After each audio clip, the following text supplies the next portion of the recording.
Topic है simple, magnetism in matter. तुमने शायद देखा होगा नेचुरल मैग्नेट के पास जब हम आयरन ले आते हैं तो आयरन जो है वो मैग्नेट की तरफ अट्रैक्ट हो जाता है। तो आयरन में ऐसा क्या इफेक्ट होता है बाहर के मैग्नेटिक फील्ड की वजह से, उसको हम बोलते हैं मैग्नेटिज्म इन मैटर। ये मटेरियल के अंदर बाहर के मैग्नेटिक फील्ड की वजह से क्या चेंजेस आते हैं। तो नॉर्मली समझो हम सिंपल आयरन की बात करें तो नॉर्मल जो आयरन है, समझो ये आयरन है और आयरन के अंदर बहुत सारे इलेक्ट्रॉन्स हैं। हमने चैप्टर नंबर 4 में इलेक्ट्रॉन की मैग्नेटिक मोमेंट पढ़ी हुई है।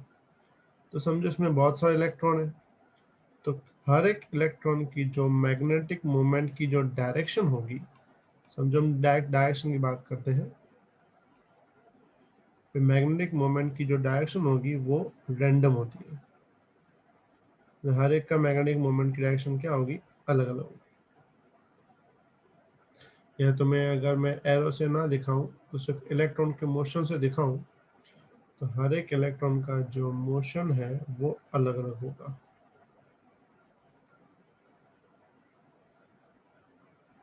उस हिसाब से मोमेंट की डायरेक्शन भी क्या होती है, अलग अलग होती है। नॉर्मल सिचुएशन में जब इस मटेरियल के ऊपर हम बाहर से एक्सटर्नल मैग्नेटिक फील्ड प्रोवाइड करते हैं तो मैग्नेटिक फील्ड प्रोवाइड करने के बाद अंदर इलेक्ट्रॉन की जो डायरेक्शन है सारी डायरेक्शन सेम हो जाती है। इसका मतलब सबकी मूवमेंट की डायरेक्शन सेम हो जाती है, जिसकी वजह से इसकी मैग्नेटिक मूवमेंट जनरेट होती है। यहाँ मैग्नेटिक मूवमेंट थी 0, यहाँ मैग्नेटिक मूवमेंट हो जाती है नॉन जीरो। मतलब हम ऐसा बोल सकते हैं अंदर एक करंट जैसा जनरेट हो गया है। एक्चुअल करंट नहीं है, इंडिविजुअल मैग्नेटिक मूवमेंट है, तो ओवरऑल मैग्नेटिक मूवमेंट जनरेट हो रही है। समझो इसका करंट जो है वो है IB। IB का मतलब होता है बाउंड करंट। तो हमने फॉर्मूला नहीं पढ़ी, M इज I इंटू ए, तो उसको हम लिखेंगे IB इंटू एरिया। मतलब जब हम मेटल के ऊपर बाहर से मैग्नेटिक फील्ड प्रोवाइड करते हैं तो उसके अंदर के जो मॉलिक्यूल्स हैं वो भी बाहर की मैग्नेटिक फील्ड के इफेक्ट में आके अपनी डायरेक्शन को ऐसे चेंज करते हैं जैसे कि सारे डायपोल्स जो हैं वो सेम डायरेक्शन में आ जाते हैं, जिसकी वजह से मटेरियल के अंदर मैग्नेटिक फील्ड जनरेट हो जाती है। इस मेथड को बोलते हैं मैग्नेटिज्म इन मैटर। समझ में आई बेटा यहाँ तक बात? तो हाँ sir. When external magnetic field is applied on some materials, then magnetic dipoles of material arranged in direction of external magnetic field. External magnetic field. As a result, extra magnetic field is produced in material, which is known as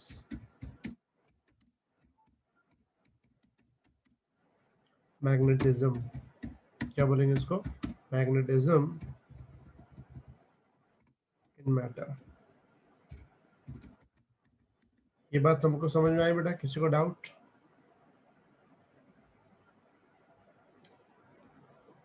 everyone clear?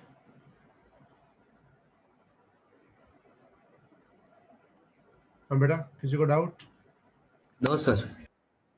No sir. का पूरा ध्यान।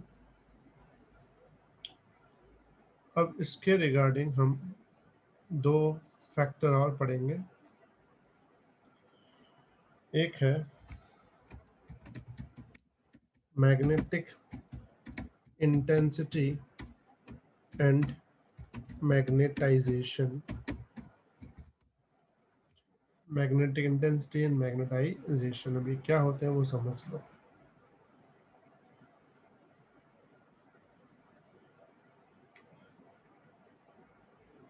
समझो एक solenoid है,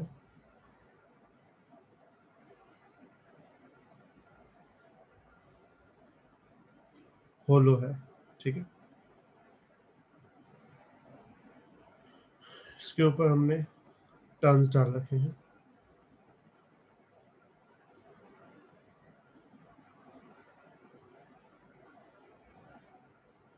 जिसमें से current हम पास करें आई, ठीक है। As shown in figure, consider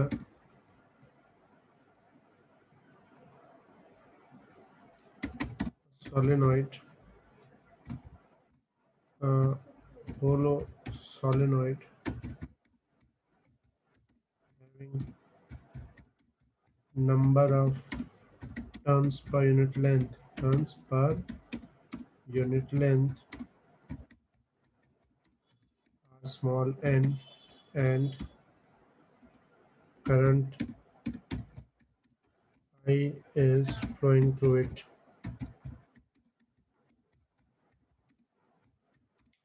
Then magnetic field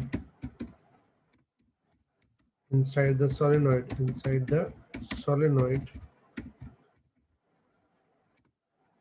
is, अब जो मैग्नेटिक फील्ड होगी उसको हम क्या बोलेंगे? It's B naught is equal to mu naught N I, ठीक है। B naught is equal to mu naught N I, याद है फॉर्मूला सबको ये? Yes, Yes, sir. B naught से म्यू नॉट से एन आई को वैसे आई लिखते हैं। Here I is equal to Ni, which is equal to capital H. इसको हम नाम देते हैं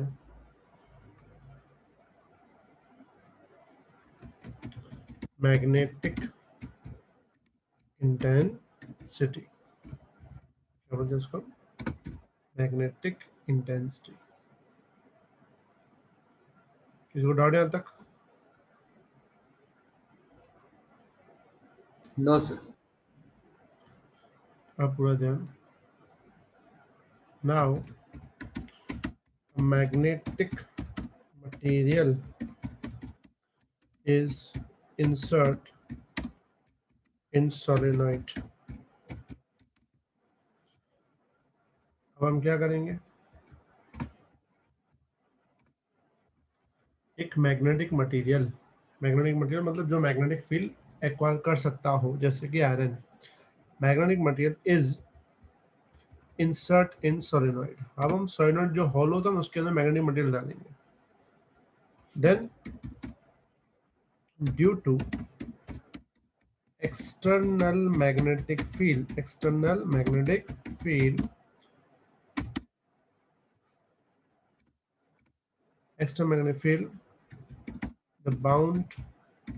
the bound current is produced in material which increase the resultant magnetic field।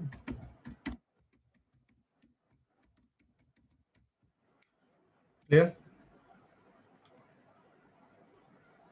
कौन सा करंट प्रोड्यूस होगा? बाउंड करंट प्रोड्यूस होगा अगर हम मटेरियल डालते हैं तो। समझ में आई बात ये सबको? Yes sir. The magnetic moment of material, तो मैग्नेटिक मोमेंट जो है मटेरियल की वो क्या बन जाएगी?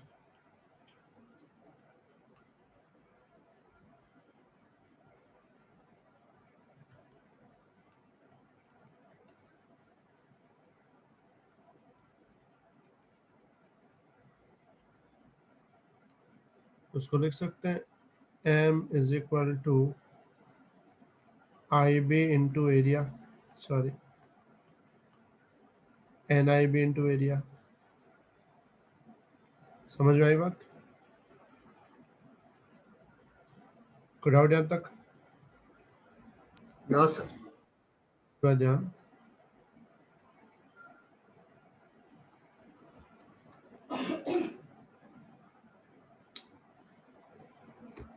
The magnetic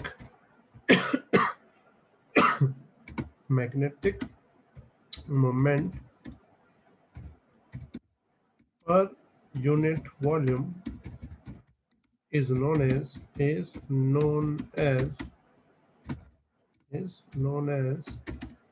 magnetization। ये वर्ड याद रखना। Magnetic moment per unit volume उसको बोलते हैं मैग्नेटाइजेशन, और मैग्नेटाइजेशन बोलते हैं कैपिटल M। और कैपिटल M इज इक्वल होता है डायपोल मोमेंट जो मिली वो divide by volume. Capital M से स्मॉल m की जगह डालेंगे NIB इंटू एरिया, अपॉन में है वॉल्यूम। वॉल्यूम होता है एरिया इंटू लेंथ, तो एरिया एरिया कैंसिल हो जाएगा, क्या बचेगा पता है? N अपॉन L क्या होता है? स्मॉल इंटू IB, इसको हम बोलते हैं स्मॉल IB। इस वर्ड को बोलते हैं मैग्नेटाइजेशन। समझ में आया बेटा यहाँ तक बात? कोई डाउट? मतलब ये जो हमने H पहले लिखा था यहाँ पे, ये वाला H है मैग्नेटिक इंटेंसिटी। तो ये H मैग्नेटिक इंटेंसिटी जो हमने बाहर से प्रोवाइड की है, और मटेरियल के अंदर जो जनरेट हुआ वो है मैग्नेटाइजेशन। फिर से बोल रहा हूँ, मैग्नेटिक इंटेंसिटी क्या है? जो हमने बाहर से इसको प्रोवाइड करी, जो करंट हमने दिया, उसकी वजह से मटेरियल के अंदर जो जनरेट हुआ वो है मैग्नेटाइजेशन। तो बताओ पहले कौन आया, इंटेंसिटी कि मैग्नेटाइजेशन? इंटेंसिटी। इसका मतलब हम बोल सकते हैं here magnetisation produced in material depends on magnetic intensity। इस पर डिपेंड करता है मैग्नेटिक इंटेंसिटी पे। समझ में आई बात बेटा यहाँ तक?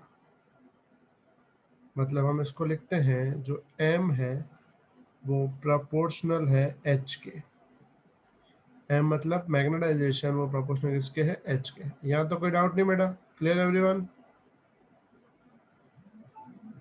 Yes sir. Yes sir. अब प्रोपोर्शनल हटा के हम कांस्टेंट लगाते हैं। यहाँ पे जो हम कांस्टेंट लगाएंगे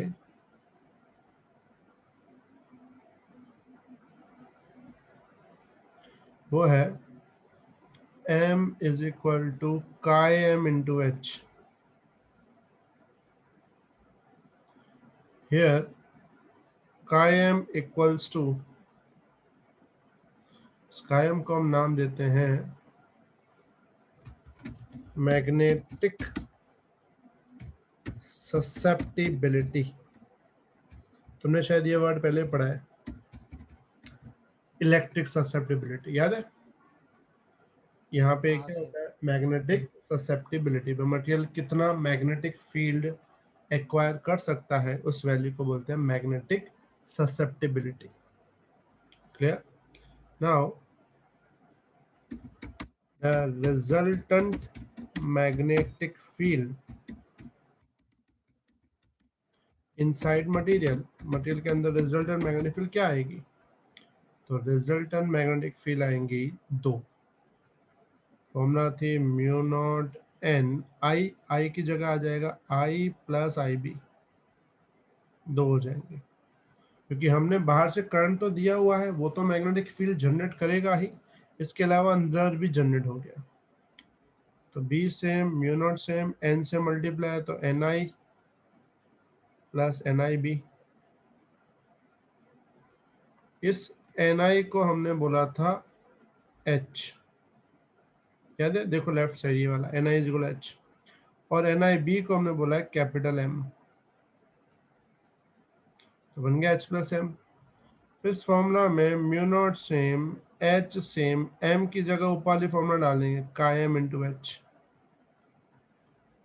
एम की जगह क्या डाल दिया, कायम इंटू एच, एच कॉमन तो बी क्या बन जाएगा, म्यू नॉट 1 प्लस कायम इंटू एच। ये जो 1 प्लस कायम है इसको हम बोलते हैं mu R, where mu R is equal to 1 plus chi M, और इस म्यू आर को हम बोलते क्या है, तो म्यू आर को हम लोग नाम देते हैं रिलेटिव परमिएबिलिटी। अब इसको रिलेटिव परमिएबिलिटी मतलब जो काम इलेक्ट्रिक फील्ड में डाइलेक्ट्रिक कांस्टेंट का था ना, वही काम यहाँ पे रिलेटिव परमिएबिलिटी का है। तो अगर ध्यान से तुम देखो, अगर इस फॉर्मूला को मुझे चेंज करना हो तो मैं इसको ऐसे भी लिख सकता हूँ, B is equal to mu naught mu R N I. इसका सिंबल मीनिंग ये हुआ, अगर कोई मीडियम अंदर नहीं है, वैक्यूम है, तो वैक्यूम में फॉर्मूला थी म्यू नॉट एन आई, ये वाली फॉर्मूला थी। लेकिन अगर कोई मीडियम आ गया तो मीडियम डालने से फर्क क्या पड़ गया, mu naught mu R N I, मतलब किस वैल्यू से मल्टीप्लाई हो जाएगा, म्यू आर से मल्टीप्लाई हो जाएगा। आई बात समझ में बेटा, क्लियर एवरीवन? Yes sir. जैसे तुम्हें याद Yes, होगा इलेक्ट्रिक फील्ड में मीडियम आने से वो डिवाइड बाय के हो जाता था, यस सर। मैग्नेटिक फील्ड में मीडियम आने के बाद वो मल्टीप्लाई बाय म्यू आर हो जाएगा। Got it? समझ में आ गया बेटा बात? इसमें मैंने जहां जहां बॉक्स किए ना वो फॉर्मूला तुम्हें याद रखनी है, ये भी याद रखनी है, ठीक है, भूलना नहीं, लिख लो फास्ट।